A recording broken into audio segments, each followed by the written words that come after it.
함께 하실 하나님 말씀은 사도행전입니다. 사도행전 24장 24절에서 27절 말씀입니다.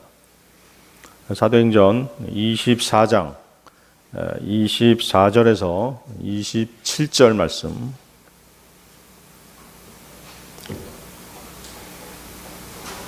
사도행전 24장 24절에서 27절 말씀 찾으셨으면 제가 받들어 읽겠습니다. 며칠 뒤에 벨릭스가 자기 아내인 유다 여자 드루실라와 함께 와서 사람을 보내 바울을 불러 그리스도를 믿는 믿음에 관해 그의 말을 듣거늘 바울이 의와 절제와 다가올 심판에 대하여 강론하니 벨릭스가 떨며 응답하되 이번에는 내 길로 가라. 내게 적당한 때가 생기면 내가 너를 부르리라 하고 또 바울에게서 돈을 받고 그를 풀어주기를 바랐으므로 더 자주 사람을 보내어 그를 부르고 그와 이야기를 나누니라. 그러나 2해가 지난 뒤에 보르기오 베스도가 벨릭스의 자리로 오매 벨릭스가 유대인들에게 기쁨을 주기 위해 바울을 결박한 채로 두니라. 오늘 저는 이 사도행전 24장에 있는 대로 의와 절제와 다가올 심판이라는 제목으로 여기 모이신 형제 자매님들과 하나님의 말씀을 나누고자 합니다. 지금 읽은 본문의 배경을 잠깐 설명하면요, 바울이 3차 전도 여행을 마치고 예루살렘에 가게 되는 장면입니다. 바울의 3차 전도 여행은 사도행전 18장에서 21장에 걸쳐서 자세히 설명되어 있습니다. 바울은 안디옥에서 출발해서 1, 2차 전도 여행지를 돌아보면서 교회를 든든히 세우고 예루살렘에 이르는 여정이 바로 3차 전도 여행입니다. 바울은 예루살렘에 가기 위해 지금의 레바논 땅인 두로에 도착합니다. 거기서 7일을 머물렀고 그때 제자들이 성령님을 통해 바울더러 예루살렘에 가서는 안 된다고 만류합니다. 그러나 바울은 두로를 떠나 톨레마이에 가서 하루를 있다가 다음 날 가이사랴에 도착합니다. 바울이 가이사랴에서 복음 전도자인 빌립의 집에 머물고 있을 때 아가보라고 하는 대언자가 와서 바울의 예루살렘행을 다시금 맡게 됩니다. 그 내용이 사도행전 21장 10절에서 14절에 소개되어 있습니다. 우리가 거기서 여러 날 머물고 있을 때 아가보라 하는 어떤 대언자가 유대로부터 내려와 우리에게 이르러 바울의 띠를 가져다가 자기 손발을 묶고 이르기를 성령님께서 이같이 말씀하시되 예루살렘에서 유대인들이 이 띠의 임자를 이같이 묶어 이방인들의 손에 넘겨주리라 하신다 하거늘 우리가 이것들을 듣고 그곳 사람들과 더불어 그에게 예루살렘으로 올라가지 말 것을 간청하매 이에 바울이 응답하되 너희가 무슨 뜻으로 슬피 울어 내 마음을 상하게 하느냐? 나는 주 예수님의 이름을 위해 예루살렘에서 결박당하는 것뿐만 아니라 죽는 것도 각오하고 있노라 하니 그가 설득받으려 하지 아니하므로 우리가 주의 뜻이 이루어지이다 하고 그쳤노라. 자, 바울 사도는 이 두 번에 걸친 경고를 통해 성령님께서 자신을 막으신다는 사실을 확실하게 알았습니다. 하지만 바울은 예수 그리스도를 십자가에 넘겨두고 십자가의 원수로 행하고 있는 동족 유대인들의 구원에 대한 마음의 부담을 떨쳐버릴 수 없었습니다. 바울의 이런 동족에 대한 사랑과 그들에게 복음을 전하고자 하는 열정이 잘 표현된 곳이 바로 로마서 9장 1절에서 4절 말씀입니다. 내가 그리스도 안에서 진실을 말하고 거짓말을 하지 아니하노라. 내 양심도 성령님 안에서 나에 대해 증언하거니와 내게는 마음속에 큰 근심이 있고 계속해서 슬픔이 있노라. 육체에 따른 내 형제들, 내 친족들을 위해서라면 차라리 내 자신이 그리스도로부터 저주받기를 바랄 수도 있으리니 그들은 이스라엘 사람들이니라. 바울이 예루살렘에 가는 것은 하나님의 완전하신 뜻은 아니었습니다. 그러나 바울 사도가 예루살렘에 가고자 하는 것이 악한 동기가 아니었기 때문에 하나님께서는 그의 행로를 허락하시는 것입니다. 로마서 12장 2절에는 하나님의 뜻이 나와 있죠. 너희는 이 세상에 동화되지 말고 오직 너희 생각을 새롭게 함으로 변화를 받아 하나님의 그 선하시고 받으실 만하며 완전하신 뜻이 무엇인지 입증하도록 하라. 하나님의 뜻에는 세 가지가 있습니다. 선하신 뜻이 있죠. good will입니다. 그 다음에 받으실 만한 뜻이 있습니다. acceptable will입니다. 그 다음 완전하신 뜻, perfect will이 있습니다. 선하신 뜻은 하나님께서 옳은 일이라고 인정하시는 것으로서 항상 선하게 살아라, 죄를 짓지 말고 살아라고 하는 것입니다. 받으실 만한 뜻, acceptable will은 하나님께서 의도하셨던 일은 아니지만 그 일이 옳은 일이고 하나님을 섬기고자 노력한 일이었기에 그 일을 받으시고 그 섬김에 대해 보상해 주시는 뜻입니다. 마지막으로 완전하신 뜻, 퍼펙트 will이죠. 완전한 뜻이 있는데 이는 그리스도인이 하나님께서 원하시는 정확한 때에 하나님께서 원하시는 정확한 일을 수행하는 것입니다.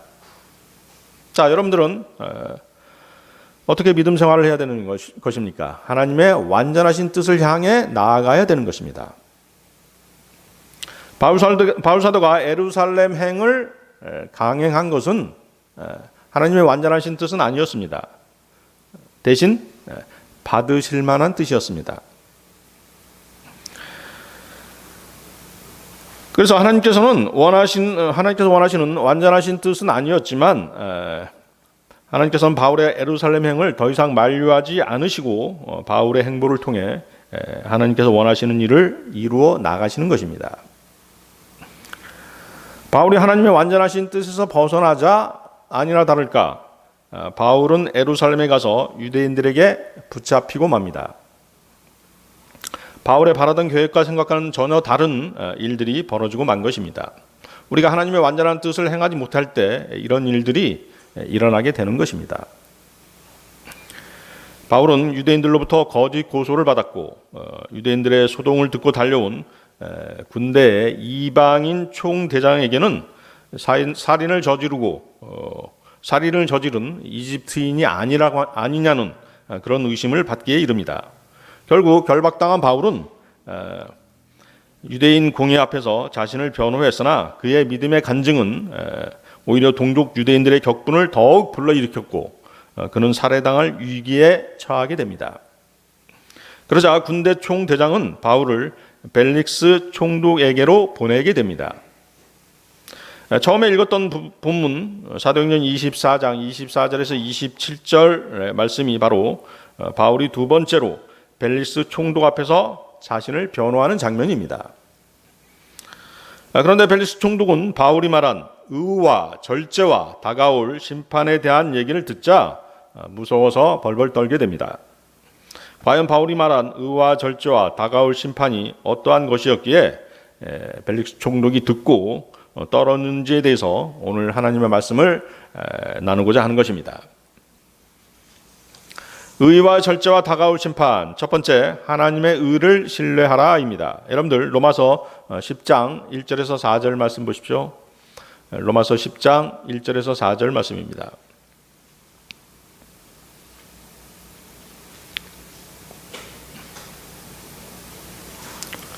로마서 10장 1절에서 4절 말씀. 형제들아, 이스라엘 위한 내 마음의 소원과 하나님을 향한 기도는 곧 그들이 구원을 받는 것이니라. 내가 그들에 대해 증언하노니 그들이 하나님께 대한 열심은 있으나 지식에 따른 것이 아니니라. 그들이 하나님의 의를 알지 못하여 자기 자신의 의를 세우려고 다니면서 하나님의 의에 복종하지 아니하였느니라. 그리스도께서는 믿는 모든 자에게 의가 되시기 위하여 율법의 끝마침이 되시느니라. 자, 의의 사전적 의미는 무엇입니까? 여러분들 의라는 표현 많이 쓰지 않습니까? 우리 구원받은 그리스도인들 다 의인이죠? 의인입니다. 의의 사전적 의미는 인간으로서 지켜야 할 올바른 도리가 바로 의의 뜻입니다. 이 의의 정의에는 그 자신의 양심에 비추어서 판단하는 도덕적 원칙도 들어있고요. 또 세상법과 부합되는 도덕적 원칙도 들어있습니다.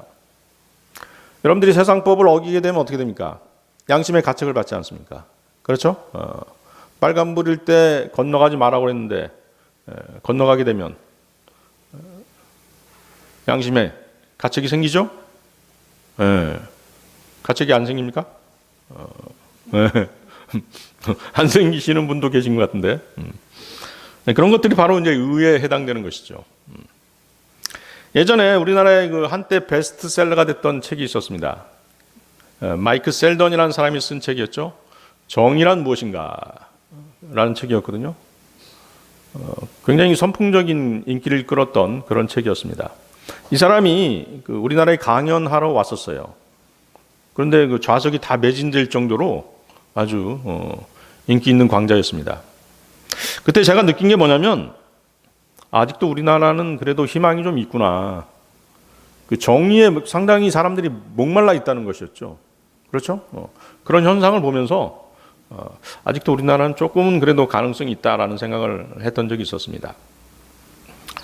그 책의 내용을 보면 인간들은 절대적인 의의를 규정하지 못하고 있다는 것입니다. 세상의 정의의 기준을 도덕적으로 올바르고 아름다운 일을 행하거나 모든 사람이 공동으로 느끼는 선한 일을 추구하는 것을 말합니다. 그러나 그것을 실행하고 정책에 반영하기 위해서는 다시 무엇이 미덕이고 어디까지가 공동선인가를 규정해야 하는 문제가 발생하는 것입니다. 따라서 인간 사회에서 모든 사람이 동의하는 정의나 의로움이나 바른 생활을 규정하기 어렵다는 그런 결론이 나오는 것입니다. 자, 세상의 모든 종교를 보면 또 그 사실을 알 수 있습니다. 그들이 주장하는 것은 항상 바르게 살라는 것입니다. 바른 일을 하라는 것이죠. 양심에 저촉되는 일을 하지 말라는 것입니다. 다시 말해 착한 일 많이 하고 많이 베풀고 남한테 해를 안 끼치고 살면 복을 많이 받고 죽어서 좋은 곳에 간다는 것입니다. 세상 종교들이 신뢰하고 추구하는 것이 바로 자신의 의입니다. 인간의 의죠. 따라서 인간들은 하나님의 의를 모르고 자신들의 의를 세우려고 예를 쓴다는 것이 바로 로마서 10장 3절의 말씀입니다. 자, 로마서 13절에 뭐라고 말씀하십니까? 그들이 하나님의 의를 알지 못하여 자기 자신의 의를 세우려고 다니면서 하나님의 의에 복종하지 아니하였느니라. 자, 그래서 의에는 또 무엇이 있다는 것입니까? 인간들이 세우려고 하는 자신의 의가 있고 하나님의 의가 있다는 것입니다. 그러다 보니 성경은 뭐예요? 성경 말씀에는 인간의 의에 대해서 아주 부정적으로 말씀하십니다. 이사야서 64장 6절 말씀에는 그러나 우리는 다 부정한 물건 같고 우리의 모든 의는 더러운 누더기 같으며 우리는 다 잎사귀같이 시들므로 우리의 불법들이 바람같이 우리를 몰아갔나이다. 인간의 의를 뭐라고 규정하고 계십니까? 더러운 누더기 같다라고 말씀하시는 것이죠. 선악과를 따먹고 범죄한 아담과 하와는 자신들이 벌거벗음을 알았고 그래서 그 수치를 가리고자 무화과 나무 잎으로 치마를 만들어 입음으로써 자신들의 수치를 가리고자 합니다. 창세기 3장 7절 말씀을 보면 그들 두 사람의 눈이 열림에 그들이 자기들이 벌거벗은 줄 알고는 무화과 나뭇잎을 함께 엮어 자기들을 위해 앞치마를 만들었더라.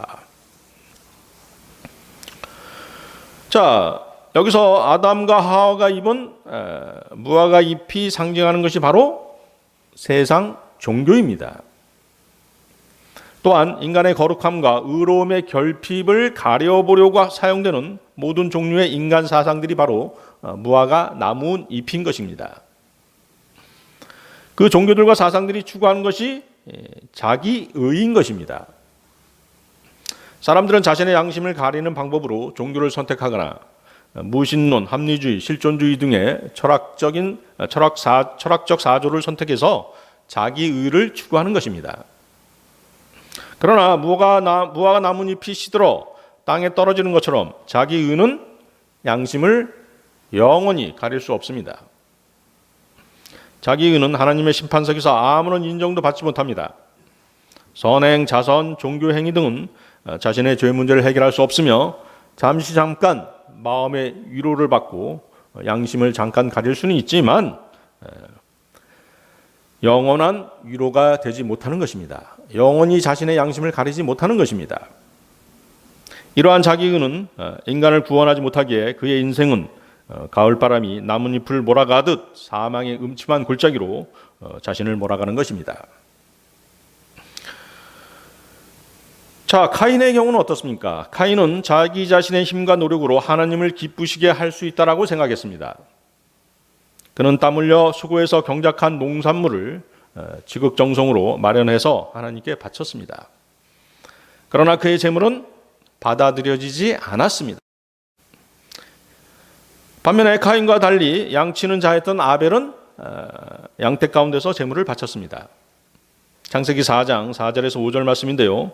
아벨도 자기 양떼 첫 새끼들과 그것들의 기름 중에서 가져왔는데 주께서 아벨과 그의 헌물에는 관심을 가지셨으나 가인과 그의 헌물에는 관심을 갖지 아니하셨으므로 가인이 몹시 분을 내고 그의 얼굴빛이 변하니라. 하나님께서 관심을 가지신 것은 양떼 새끼, 즉 어린 양이었습니다. 인간에게 필요한 것은 자신의 의가 아니라 하나님의 의인 것입니다.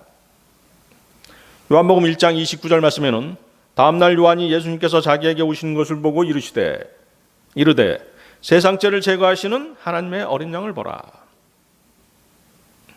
하나님의 원하시는 의는 독생자 예수 그리스도이십니다.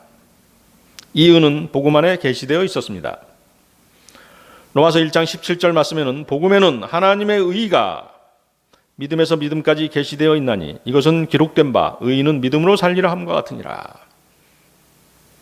믿음에서 믿음까지 계시되어 있나니 구약적인 믿음에서 신학적인 믿음까지 하나님의 의가 계시되어 있다는 것입니다. 자, 고린도전서 15장 2절에서 4절 말씀에는 복음이 계시되어 있죠. 복음이 나와 있습니다. 너희가 만일 내가 너희에게 선포한 것을 기억하고 헛되이 믿지 아니하였으면 또한 그 복음으로 구원을 받았느니라. 내가 또한 받은 것을 무엇보다 먼저 너희에게 전하였노니 그것은 곧 성경 기록대로 그리스도께서 우리의 죄들로 인하여 죽으시고 묻히셨다가 성경 기록대로 셋째 날에 다시 살아나시고. 바로 이것이 복음입니다. 성경 기록대로 그리스도께서 우리 죄들로 인하여 죽으시고 묻히셨다가 성경 기록대로 셋째 날에 다시 살아나시고. 여러분은 이 구절에 살을 조금 붙여서 이 구절을 설명하시면 훌륭한 복음 전도자가 되는 것입니다. 예를 들어서 어떻게 살을 붙일까요? 자, 인간들 스스로의 힘으로 죄 문제를 해결할 수 없기에 하나님께서 자신의 독생자 예수 그리스도를 이 땅에 내려 보내신 것입니다. 예수님께서는 십자가에 못 박혀 피 흘려 돌아가심으로써 그 피로 우리의 죄값을 다 치르셨습니다. 주님은 장사되었다가 3일 만에 하나님의 능력으로 일으켜 지시셨습니다. 이 사실을 자신의 의지로 믿고 예수님을 자신의 구주로 영접하시면 구원을 받습니다. 자, 이것이 복음을 전하는 방법입니다. 자, 여러분들 어렵습니까? 어려우신가요? 전혀 어렵지 않죠? 전혀 어렵지 않습니다. 이렇게 복음을 전하시면 되는 것입니다. 자, 여러분들 여기 잡고 고린도후서 5장 21절 한번 보십시오. 고린도후서 5장 21절.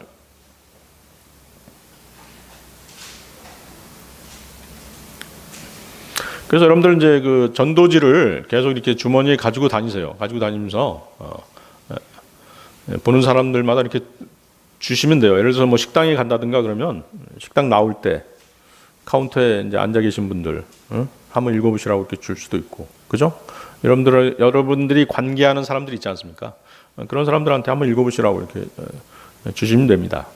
그 전도지 뭐 여러분들 아끼지 마시고 계속 그렇게 이렇게 전도지부터 돌리는 연습을 하시고 그 다음에 이렇게 복음을 전하시면 돼요. 관심을 갖는 분들한테. 아시겠습니까? 자, 고린도후서 5장 21절. 하나님께서 죄를 알지 못한 그분을 우리를 위하여 죄가 되게 하신 것은 우리가 그분 안에서 하나님의 의가 되게 하려 하심이라. 자, 하나님께서는 이스라엘에게 율법을 주셨습니다. 율법은 하나님의 의의 기준입니다. 그러나 예수님을 제외한 어느 누구도 율법을 온전히 지킬 수 없었습니다. 그리고 구약에 약속하신 메시아가 그들에게 오셨으나 그들은 자신의 구주를 거부했습니다. 로마서 9장 32절 말씀에 무슨 까닭이냐 이는 그들이 믿음으로 그것을 구하지 아니하고 오히려 율법의 행위로 되는 것처럼 구하였기 때문이라. 그들은 그 걸림돌에 걸려 넘어졌느니라. 이스라엘은 의가 마치 율법의 행위로 되는 것처럼 착각하고 율법의 행위로 의를 구하다가 구원받지 못한 채 자신들의 메시아를 거부하고 넘어져 버리고 마는 것입니다. 그들이 갖고 있던 문제는 믿음으로 의를 구하지 않았다는 것입니다. 자, 여러분들 로마서 3장 22절에서 28절도 보십시오. 로마서 3장 22절에서 28절 말씀입니다.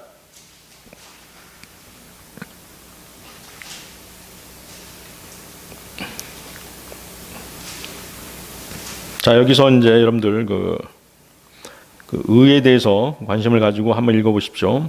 자, 로마서 3장 22절에서 28절. 그것은 곧 예수 그리스도의 믿음으로 말미암아 모든 자에게 미치고 믿는 모든 자에게 임하는 하나님의 은이 거기에는 차별이 없느니라. 모든 사람이 죄를 지어 하나님의 영광에 이르지 못하더니 그리스도 예수님 안에 있는 구속을 통해 하나님의 은혜로 값없이 의롭게 되었느니라. 그분을 하나님께서 그분의 피를 믿는 믿음을 통한 화해 헌물로 제시하셨으니 이것은 하나님께서 참으심을 통해 과거의 죄들을 사면하심으로써 자신의 의를 밝히 드러내려 하심이요 내가 말하거니와 이때 자신의 의를 밝히 드러내사 자신이 의롭게 되며 또 예수님을 믿는 자를 의롭게 만드는 이가 되려 하심이라. 그런즉 자랑할 것이 어디 있느냐? 있을 수 없느니라. 무슨 법으로냐? 행위의 법으로냐? 아니라 오직 믿음의 법으로니라. 그러므로 우리가 결론을 내리노니 사람은 율법의 행위와 상관없이 믿음으로 의롭게 되느니라. 자, 무엇으로 의롭게 된다고요? 믿음으로 의롭게 되느니라. 누구를 믿는 믿음입니까? 그렇습니다. 주 예수 그리스도를 믿는 믿음으로 의롭게 되는 것입니다. 유대인들은 다른 종교인들처럼 열성은 있었으나 그 열성이 성경의 진리에 입각한 참된 지식에 따른 것이 아니었습니다. 다시 여러분들 로마서 10장 2절 보십시오. 로마서 10장 2절. 내가 그들에게 증언하노니 그들이 하나님께 대한 열심은 있으나 지식에 따른 것이 아니니라. 세상의 거의 모든 종교 집단들이 지향하는 것이 바로 자기들의 의를 세우려는 것입니다. 이것이 모든 종교인들의 공통된 주요 관심사요 목표인 것입니다. 하나님의 의가 무엇인지, 하나님의 의에 이르기 위해 어찌해야 되는지에 대한 지식은 그들의 관심 밖입니다. 그들의 관심사는 오로지 자신들의 의를 세우는 것입니다. 자, 그 밑에 또 로마서 10장 3절 보십시오. 그들이 하나님의 의를 알지 못하여 자기 자신의 의를 세우려고 다니면서 하나님의 의에 복종하지 아니하였느니라. 그리스도께서는 믿는 모든 자에게 의가 되시기 위하여 율법의 끝마침이 되시느니라. 그리스도께서는 자기 의를 요구하는 율법에 종지부를 찍으시고 자신을 믿는 모든 사람에게 의가 되신 것입니다. 그러므로 구원받지 못한 자들에게 하나님께서 제공하시는 의는 다름 아닌 하나님의 독생자 곧 예수 그리스도를 믿는 믿음입니다. 로마서 10장 9절 10절 우리가 그 복음을 전할 때 거의 매번 인용하는 구절이죠. 로마서 10장 9절 10절 말씀. 내가 만일 내 입으로 주 예수님을 시인하고 하나님께서 그분을 죽은 자들로부터 살리신 것을 내 마음속으로 믿으면 구원을 받으리라. 사람이 마음으로 믿어 의에 이르고 입으로 고백하여 구원에 이르느니라. 그렇죠? 마음으로 믿어 의에 이르고 입으로 시인하여 구원에 이르느니라. 중요한 사실은 어떤 사람이 지옥에 가지 않기 위해서는 예수 그리스도 그분의 의가 반드시 필요하다는 사실입니다. 하나님께서는 구약에 약속하신 대로 인간들에게 완전하신 분 예수 그리스도를 주셨고 그분의 의를 갖도록 하셨습니다. 문제는 많은 사람들이 그분의 의를 받아들이지 않는다는 사실에 있습니다. 하나님의 의이신 주 예수님을 받아들이지 않는 한 그 사람의 결말은 아주 분명합니다. 복음을 전해 듣고도 나는 예수 그리스도가 아니더라도 부처를 통해서 또는 마호멧을 통해서 또는 마리아를 통해서 자선을 통해서 충분히 선한 삶을 살고 있다 라고 주장하는 사람이 있다면 그들은 반드시 지옥에 가는 것입니다. 지옥은 이런 자기 의를 추구하는 사람들을 위해서 준비되어 있는 것입니다. 또한 지옥은 자신들의 행위가 하나님의 뜻보다 더 훌륭하다고 믿는 자들을 위해서 마련되어 있는 것입니다. 의와 절제와 다가올 심판. 두 번째, 절제는 성령의 열매입니다. 여러분들 베드로후서 1장 5절에서 7절 말씀 보십시오. 베드로후서 1장 5절에서 7절 말씀.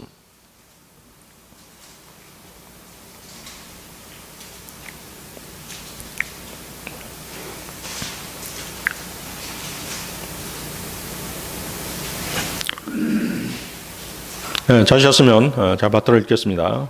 베드로후서 1장 5절에서 7절 말씀. 이것과 더불어 열심을 다하여 너희의 믿음의 덕의 지식을, 지식의 절제를, 절제의 인내를, 인내의 경건을, 경건의 형제의 친절을, 형제의 친절에 사랑을 더하라.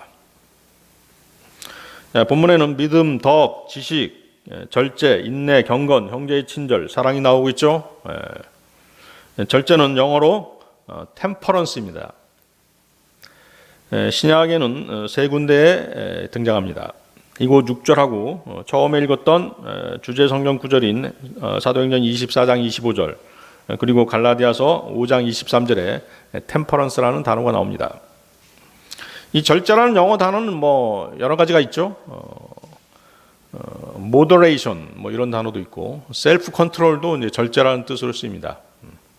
restraint 이런 단어도 절제라는 뜻이에요.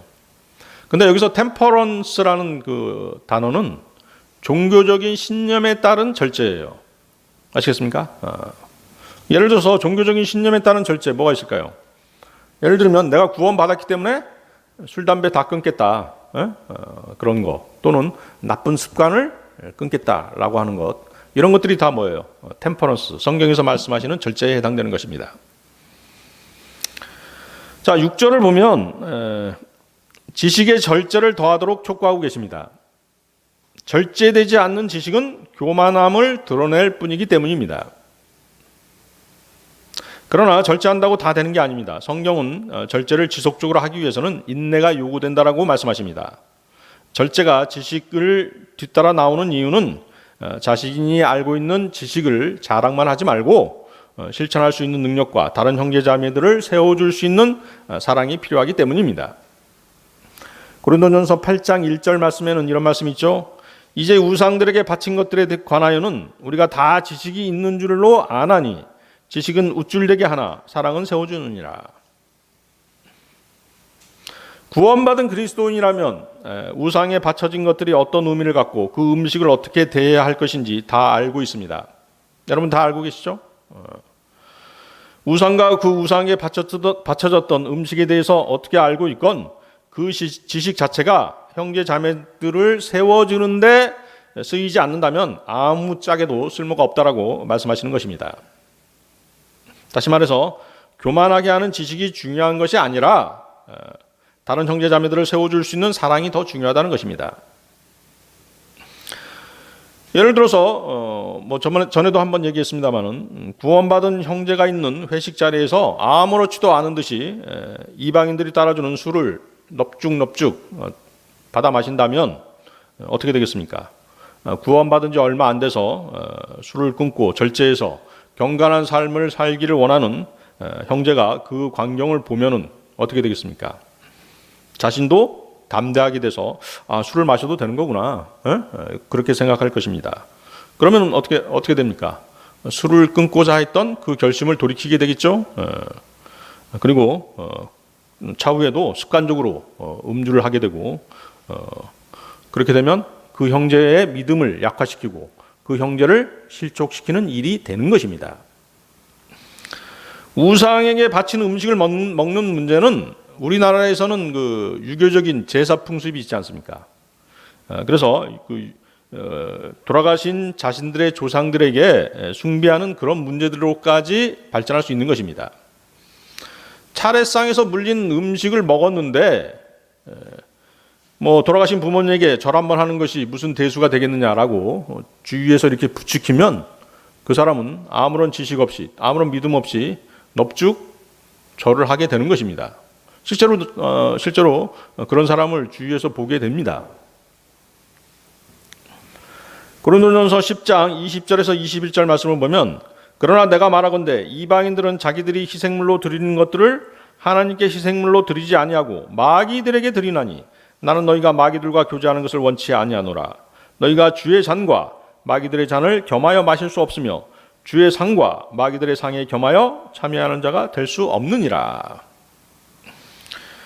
여러분이 믿음이 연약한 형제 앞에서 술이나 제사상에서 물려나온 음식을 거절했다면, 즉 먹고 마시는 것을 절제했다면 그 형제를 실족시키지 않았을 것입니다. 그래서 바울 사도는 고린도전서 8장 11, 13절에서 이렇게 말합니다. 그러면 내 지식으로 말미암아 그 약한 형제가 멸망하리니 그를 위해 그리스도께서 죽으셨느니라. 그러나 너희가 이와 같이 형제들에게 죄를 짓고 그들의 약한 양심을 상하게 하면 그리스도께 죄를 짓느니라. 그러므로 만일 음식이 내 형제를 실족하게 하면 나는 세상이 서 있는 한 고기를 먹지 아니하여 내 형제가 실족하지 아니하게 하리라. 아시겠습니까? 나는 믿음으로 우상에게 바친 제물을 먹을 수도 있고 안 먹을 수도 있어요. 그렇죠? 그렇지만 먹지 않아야 되는 경우는 형제 자매들, 믿음이 약한 형제 자매들이 있는 경우는 절제해야 된다는 것입니다. 회식 자리가 많이 있지 않습니까? 직장 생활하는 사람들한테는 그 가운데 그리스도인이 섞여 있다면 그 사람의 믿음을 모르기 때문에 여러분들은 절제해야 되는 것입니다. 당연히 술도 끊어야 되겠죠. 그죠?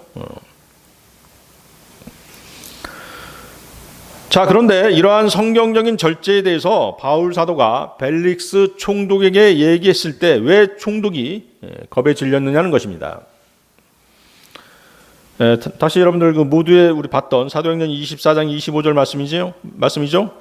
바울이 의와 절제와 다가올 심판에 대하여 강론하니 벨릭스가 떨며 응답하되 이번에는 내 길로 가라. 내게 적당한 때가 생기면 내가 너를 부르리라 하고. 바울이 벨릭스에게 제시한 절제는 의와 마찬가지로 벨릭스 총독의 죄를 지적하기 직전입니다. 아무런 이유 없이 벨릭스 총독이 법을 집어먹지는 않았을 거 아닙니까? 그렇죠? 의가 무엇을 지적했기 때문입니까? 죄를 지적했기 때문입니다. 의가 어떻게 죄를 지적하는 것입니까?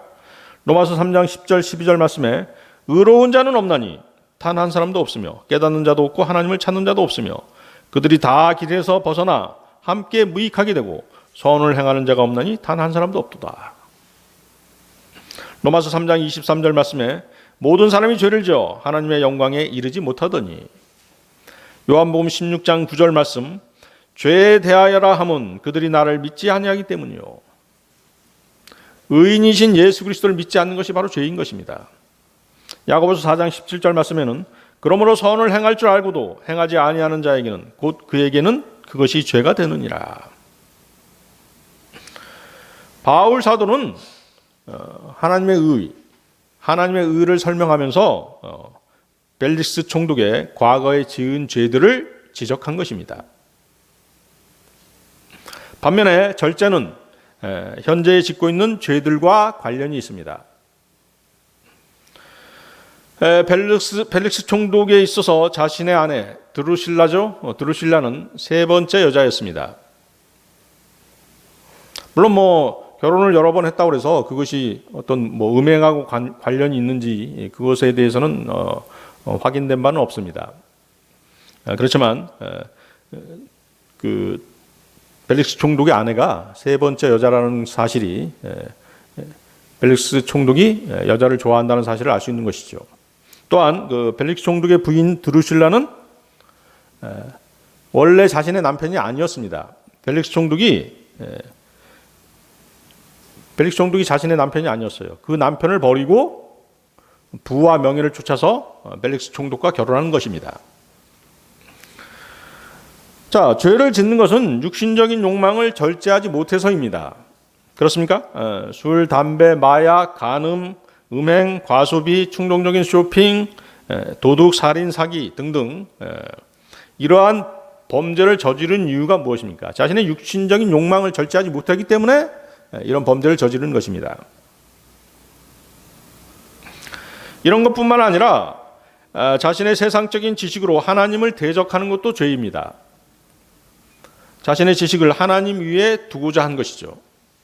세상의 각양각색의 사상, 철학, 이론 등이 바로 그것입니다. 고린도후서 10장 4절에서 6절 말씀인데요. 우리의 전쟁 무기는 육신에 속하지 아니하고 하나님을 통해 강력하여 강한 요새들도 무너뜨리느니라. 우리는 상상하는 것과 또 하나님을 아는 것을 대적하여 스스로를 높이는 모든 높은 것을 무너뜨리고 모든 생각을 사로잡아 그리스도께 순종하게 하며 너희의 순종이 이루어질 때 모든 불순종을 응징하려고 준비되어 있노라. 강한 요새들이 나오죠. 강한 요새들.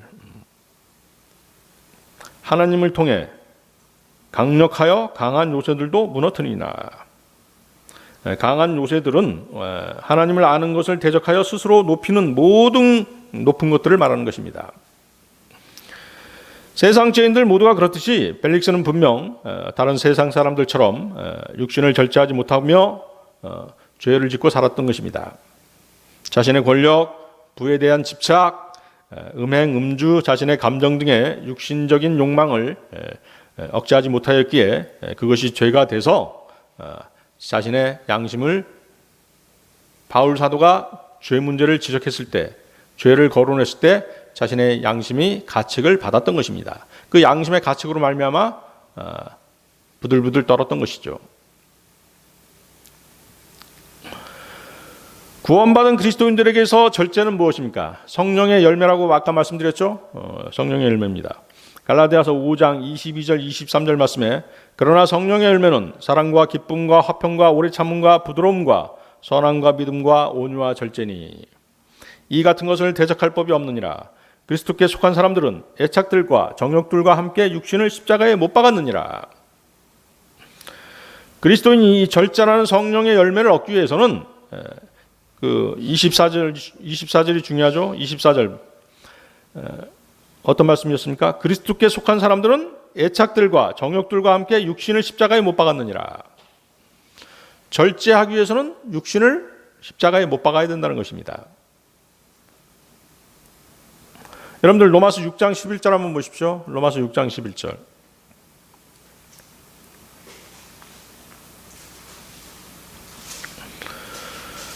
자, 그리스도인이 절제라고 하는 성령의 열매를 얻기 위해서는 그리스도께 속한 사람들은 애착들과 정욕들과 함께 육신을 십자가에 못 박았느니라 라는 말씀처럼 육신을 십자가에 못 박는 것이 중요한데요.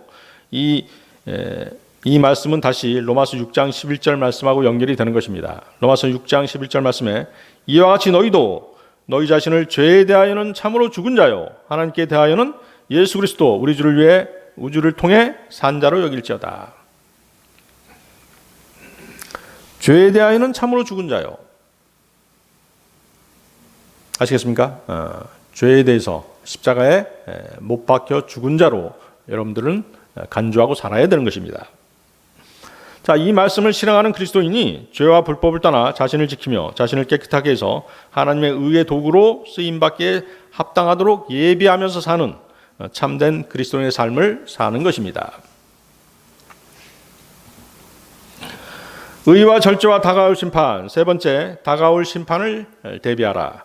여러분들 다니엘서 7장 9절에서 10절 말씀 보십시오. 다니엘서 7장 9절에서 10절 말씀입니다.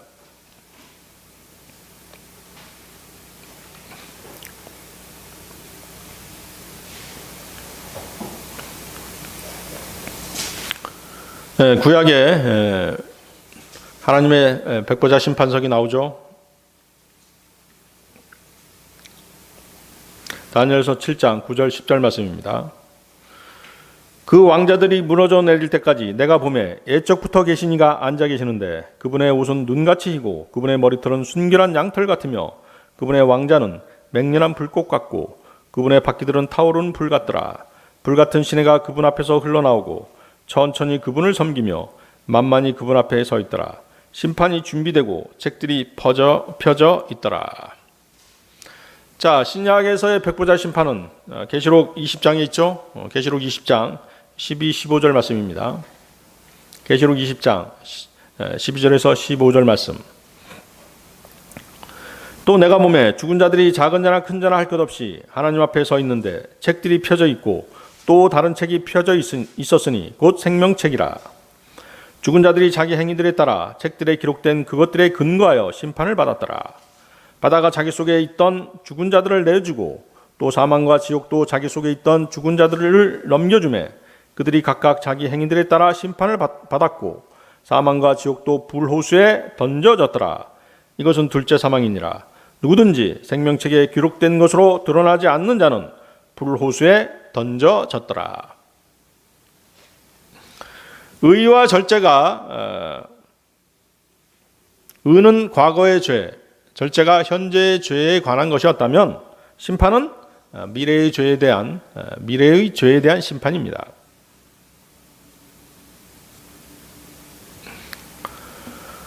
하나님께서는 심판을 할 날, 그 한 날을 정해놓으셨죠.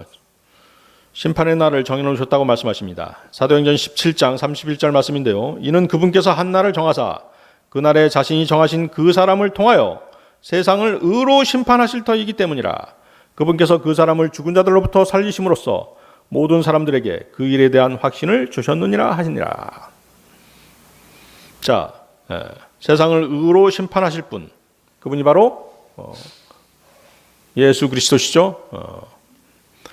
하나님께서는 선이든 악이든 간에 사람들의 은밀한 것들을 심판하실 것입니다. 전도서 12장 14절 말씀입니다. 하나님께서 모든 은밀한 일과 더불어 선한 일이든 악한 일이든 모든 일을 심판하시리라. 요한복음 12장 48절 말씀에는 나를 거절하고 내 말들을 받아들이지 아니하는 자에게는 그를 심판하는 이가 있으니 곧 내가 한 말 바로 그 말이 마지막 날에 그를 심판하리라. 하나님의 말씀이 그 사람을 심판하는 것입니다. 로마서 2장 16절에는 이런 심판은 하나님께서 나의 복음대로 예수 그리스도로 말미암아 사람들의 은밀한 것들을 심판하실 그날에 이루어지리라. 하나님께서는 인간의 마음의 은밀한 것들과 생각의 모든 상상을 아시기에 공의롭게 심판하실 것입니다. 모든 허탄한 생각들과 입의 모든 말들에 대해서도 반드시 심판하실 것입니다. 역대상 28장 9절 말씀에는 주께서 모든 마음을 살피시고 생각으로 상상하는 모든 것을 아시나니 내가 만일 그분을 찾으면 만날 것이로되 내가 만일 그분을 버리면 그분께서 너를 영원히 버리시리라. 시편 139편 4절에는 보소서 오 주여 내 혀의 말 중에 주께서 알지 못하는 것이 단 하나도 없나이다. 마태복음 12장 36절 말씀입니다. 사람들이 무슨 쓸데없는 말을 하든지 심판날에 그것에 대하여 회개 보고를 하리라.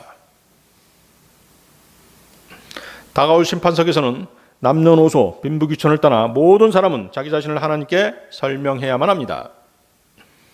구원받은 그리스도인들은 그리스도의 심판석에서, 구원받지 않은 자들은 최후의 백보자 심판석에서 그렇게 해야 됩니다.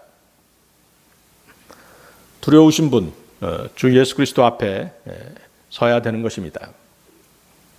잠언 20장 8, 9절 말씀인데요. 심판의 왕자에 앉은 왕은 자기 눈으로 모든 악을 흩어지게 하느니라. 누가 이르기를 내 마음을 깨끗하게 하였으니 내가 죄에서 떠나 순결하다 할 수 있겠느냐. 모든 사람들은 다 죄인인 것입니다. 그 죄에 대한 심판은 반드시 이루어지는 것입니다. 거룩하신 하나님께서는 죄가 없으시게 죄인들을 미워하시고 죄를 미워하십니다. 공의로우신 하나님께서는 반드시 그 죄에 대해서 심판하시는 것입니다. 자, 이러한 바울의 강론을 들은 벨리스 총독은 두려워 떨었던 것입니다.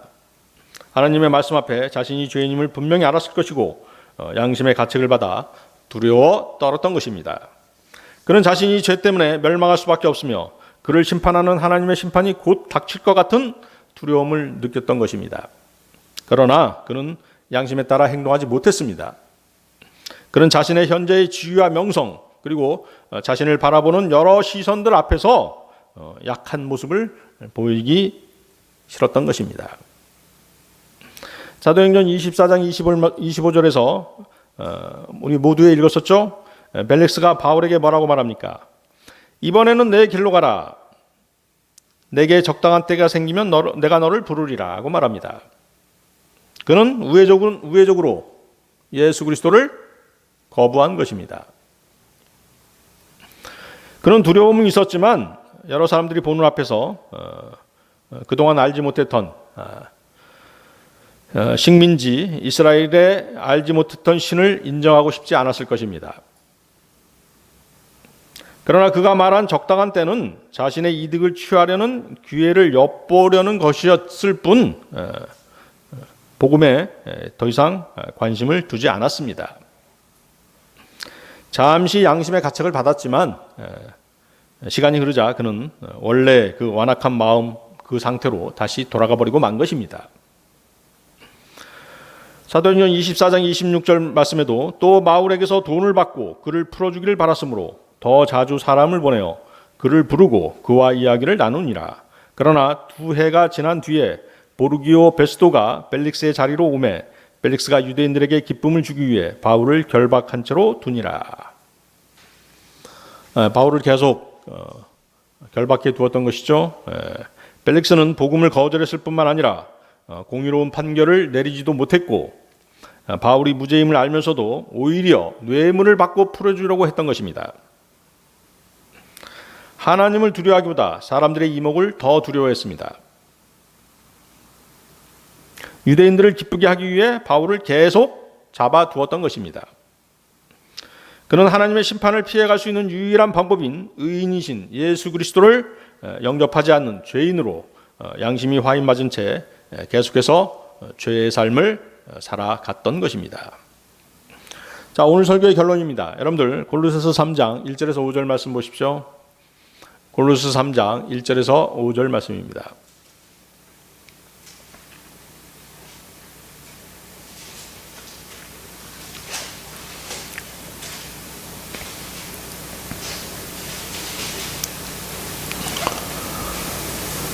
골로새 3장 1절에서 5절 말씀. 그러므로 너희가 그리스도와 함께 일으켜졌거든 위에 있는 그것들을 추구하라. 거기에는 그리스도께서 하나님 오른편에 앉아 계시느니라. 위에 있는 것들에 너희의 예착을 두고 땅에 있는 것들에 두지 말라. 너희는 죽었고 너희 생명은 그리스도와 함께 하나님 안에 감추어져 있느니라. 우리의 생명이신 그리스도께서 나타나실 때 그때 너희도 그분과 함께 영광 가운데 나타나리라. 그러므로 땅에 있는 너희 지체들을 죽이라. 그것들은 음행과 부정함과 무절제한 애정과 악한 욕정과 탐욕이니 탐욕은 우상 숭배니라. 자, 여러분들은 주님께서 달리셨던 십자가 처형을 한번 상상해 보신 적 있으십니까? 그 십자가 처형은 극도로 폭력적이고 수치스럽게 하고 오랜 시간 동안 고통을 주는 그런 형벌입니다. 예수님은 오전 9시에 십자가에 달리셨습니다. 그리고 오후 3시에 돌아가셨죠. 6시간 동안 주님께서는 십자가에 매달려 있으셨던 것입니다. 그 육신의 고통은 이루 말할 수 없는 것이었습니다. 그 6시간이 의미하는 것은 우리 인간 역사, 인류의 역사 6,000년을 상징하기도 합니다. 육신을 입고 오신 하나님께서는 온 인류의 죄를 위해 육신의 한계를 뛰어넘는 고통과 치욕을 당하셨던 것입니다. 자, 그리스도인은 거듭날 때 십자가에서 주님과 함께 죽었습니다. 그렇습니까? 여러분들이 그것을 인정하든 안 하든 구원받을 때 여러분들은 십자가에서 주님과 함께 십자가에 못 박혔던 것입니다. 신실한 그리스도인이라면 그 후에 헌신을 통해서 자신의 몸을 하나님께서 받으실 만한 살아있는 희생물로 드렸을 것입니다. 자, 여러분들은 헌신하셨죠? 내 몸을 주님의 도구로 써주십시오 라고 여러분들이 엎드려서 기도하면 그것이 바로 헌신입니다. 로마서 12장 1절 말씀에 그것이 나와 있죠? 그 말씀입니다. 그러므로 형제들아 내가 하나님의 긍휼을 힘입어 너희에게 간청하노니 너희는 너희 몸을 거룩하고 하나님께서 받으실 만한 살아있는 희생물로 드리라. 그것이 너희의 합당한 섬김이니라. 그리스도인은 이 악한 현 세상에서 복음을 전하고 진리를 선포하는 자신을 광신도로 바라보는 사람들 앞에서 십자가에 못 박혀 있는 사람들인 것입니다. 세상 사람들이 그리스도인들을 어떻게 보는 것입니까?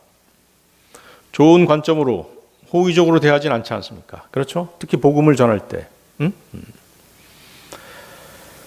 자, 우리를 그렇게 핍박하는 그 순간 우리는 여러분 자신이 십자가에 달려있는 그리스도인이라는 것입니다. 십자가에 못 박히는 세월은 주님이 오시는 그날까지입니다. 이것이 바로 주님 안에서 신실하게 살고자 하는 그리스도인들에게는 지속적으로 고난과 고통이 있는 이유인 것입니다. 물론 여러분들이 복음을 전하지 않고 진리를 선포하지 않으면 이러한 고난은 없습니다. 무사평온하게 살아갈 수 있겠죠. 그러나 이러한 고통과 고난과 핍박을 인내하는 신실한 그리스도인은 주님 다시 오실 때 칭찬과 존귀와 영광과 멸류관을 받기에 합당한 사람으로 발견될 것입니다. 세상의 모든 매스미디어는 사람의 탐심을 자극하고 생성시키는 도구들입니다. 누구나 육신의 욕망을 자극하는 광고에 나오는 세상 것들을 좋아하거나 갈망하는 것입니다. 그리스도인들도 예외가 아닙니다. 언제나 TV나 또 광고 매체에 나오는 그런 것들을 봄으로써 그것들을 원하는 것입니다. 갖고 싶고 원하는 모든 욕망을 절제하는 단 하나의 방법은 위에 있는 것들의 마음을 둘 때입니다. 땅의 것들이 아닌 위에 있는 것들의 마음을 둘 그때 우리 육신은 바로 십자가에 처형된 것을 의미하는 것이기 때문입니다. 그래서 욕망을 절제할 수 있는 사람은, 욕망을 절제할 줄 아는 그리스도인은 자신을 십자가에 못 박은 사람인 것입니다. 네, 다 같이 기도하시겠습니다. 바른 성경대로 믿는 교회로 저희를 인도하셔서 동일한 핏부림을 받은 형제 자매들과 교족케 하시는 주 하나님 아버지께 감사와 찬양과 모든 영광을 돌려드립니다. 주님께서는 그 흘리신 보혈로 저희를 죄에서 해방시켜 의의 종이 되게 하셨습니다. 이제 저희들 주님의 말씀에 순종함으로 거룩하고 흠없고 책망할 것이 없이 저희를 드리기를 원합니다. 항상 땅의 것들이 아닌 위의 것들을 소망함으로 저희의 절제가 주님 앞에 받아들여지기를 바라옵고 또 원합니다. 그리하여 주님 앞에 섰을 때 신실한 주님의 종으로 발견될 수 있도록 도와주시옵소서. 이 모든 기도 곧 다시 오셔서 우리를 부르실 주 예수 그리스도의 이름으로 기도드렸습니다.